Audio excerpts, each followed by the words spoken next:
this is Rosana Mix Vlog and I'm so busy dahil nag-general cleaning ang lola nyo. So, ang kalat ng bahay, general cleaning, pero ang kalat ng bahay hindi, inayos ko yung aking pantry kasi ang tagal ko na hindi nililinis to. So, ayan siya, emptied.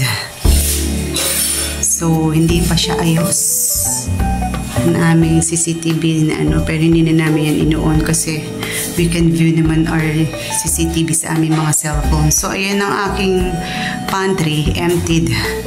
Kasi nga, nilinisin ko yan. At, yan, ang kalat nga yan, So, aalisin ko yan. Meron pa kaming TV dito na hindi ginagamit. So, ito ang mga panel board. So, sa side na to ang panel board for the switches ng aming mga connection wire, electric connection. O kaano man ang tawag dun. So, ayan ang aking pantry. Walang laman. Kasi nga ay nandito. And, ang kalat. So, yan lahat ang nakalagay sa pantry ko. Yan. Mga toiletries, kung ano-ano, cups, talagyan ng So, medyo magulo, kaya hindi ako masyadong nakaka-support lately, and tingnan nyo ang kalat. So, yan yung mga nakalagay sa aking pantry, and at the same time ay parang storage room for the lalagyan ng mga katulad ng mga ganito. Doon ko na rin siya nilalagay kasi puno na yung cabinet ko. If you can notice, ayan na siya, puno na siya. So, ayan na ibang mga gamit. So, I have no more space, but I have no choice but to put it inside the pantry. So, ayan yan. Even, yan, puno lahat ng cabinet na yan. So, yan. So, ganyan siya Ito naman ang aking mini pantry. Ayan siya. Kung ano-ano lang. Pero during the pandemic, this is so puno. Yan. Yan ang aking mini pantry. Pero meron akong non-pantry doon. So, yan. Mga kape, tinapay. Since wala naman nga kasi mga bata, hindi siya puno. At pati yung pantry namin doon sa loob, hindi na ako masyadong nag-stock. Kasi nga, nadala na ako. Ang dami namin na-expire since yung mga bata nasa Manila. So, ayan siya. Ganyan siya kakalat. Even sa labas, napakakalat. Pati yung storage room namin. Ayan pa ang aking... Andito na ako sa auxiliary kitchen. So, ayan yung mga laman ng pantry ko. Ayan, nagkalat. Kasi nga, maglilinis kami. So, punta tayo. Ayan pa iba. So, ayan siya. So, dito tayo sa aking storage room. So, welcome to my storage room. Hindi, parang house tour.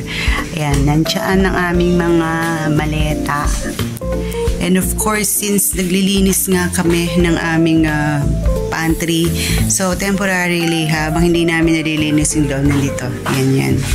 Yung ibang Yan, itong mga boxes na yan, lalagyan kayo ng Christmas decors. So, ayan.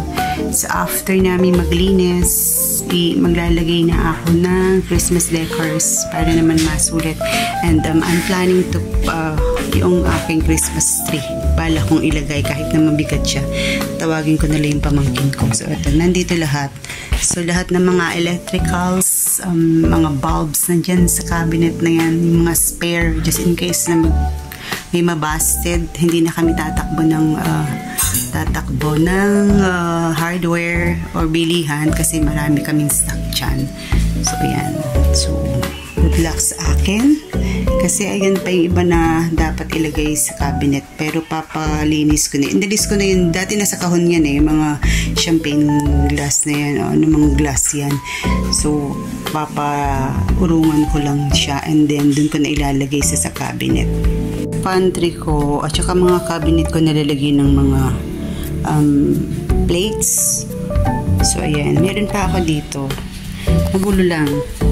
Ito siya. Yung mga serving dish ko, nandito siya nakalagay. So, ayan siya. Kasi designated taguan niya to. And of course, meron din ako dito. Ayan. Yan ang aking mga serving dish. Ayan. Pag mayroong handaan, yan ang ginagamit ko. And dito sa kabila, ganun din. Plates and yan, may aking ibang plates. Ayan siya. So, ayan yung mga iba kong ginagamit pag may mga occasion. Wala akong masyadong kasi hindi naman kami madalas magkaroon ng bisita. Kami-kami lang. Pag lang Pasko, New Year, may birthday, yun lang. Tsaka ko lang yun nagagamit kasi madalas kami ang nakiki-birthday. So, siya. Ayan yan. Yung meron akong lalagyan dyan. So, yan lang yan. Ang aking mga serving dish. Meron din ako na nasa pantry kasi nga hindi nakasya dito. So, ayan yan. Ayan. Ayan na nga. Napakakalat. Hindi ko na alam kung saan ako mag-uumpisa. Pero, syempre, unti-unti. Hindi naman siya bigla. Unti-unti. Maglilinis muna kami ng pantry. Pero yung storage room, nalinis ko na yon. So, ayan. Yan ang mga nasa loob ng aking pantry. And of course, kanina ibang groceries namin. Hindi na ako masyadong nag-stock. Yung iba nandun sa labas, sa may auxiliary kitchen. Hindi na ako masyadong nag-stock kasi nga, since wala naman kami madalas, na-expire. So, ito yung aming coffee. Coffee, parang bar. Pero nga, ayan o, since naglilinis ako ng pantry, pinag-aalis ko talaga lahat. And of course, here is the living room. Nag-start na akong mag-decorate. Since nga, inalis naman namin, nanggaling to dun sa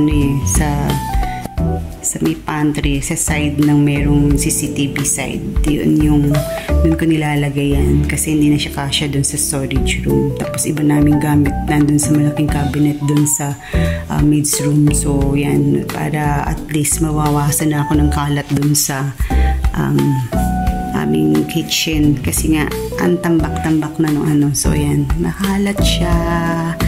Okay, be patient, pero sana mix vlog malatapos din yan. Umuulan. Yan, so yan. Kung gaano kakalat, alam niyo na ngayon bakit wala ako madalas. Pagka hindi ko magkasakit, ito naman ang aking project. I'm going to decorate. Ito na siya. Nayari na siya. So, ayan na siya. Meron na siyang laman. Hindi ko alam kung paano ko pagkakasyahin. So, yung mga dati nakabox, yung mga namin na yan, nasa taas na yan. So, pinag-aalis ko na para at least makita ko kung ano yung laman. So, yun lang. Konti lang yan. Pero, previously, puno yan. Kasi nga, lagi kaming wala. Tapos, sabi ko nga, na-expired yung iba. Dahil ala naman din kami dito. So, ayan siya. So, ayan yung side na yan. So, ito yung makalat side. Dami lang kami may bakante yan kasi andyan din ibang Christmas decor na pinaglalabas ko. So, anyways, thank you everyone. At ng mga teams, maraming salamat sa inyo. And again, this is Rosarna Mix Vlog saying thank you and goodbye.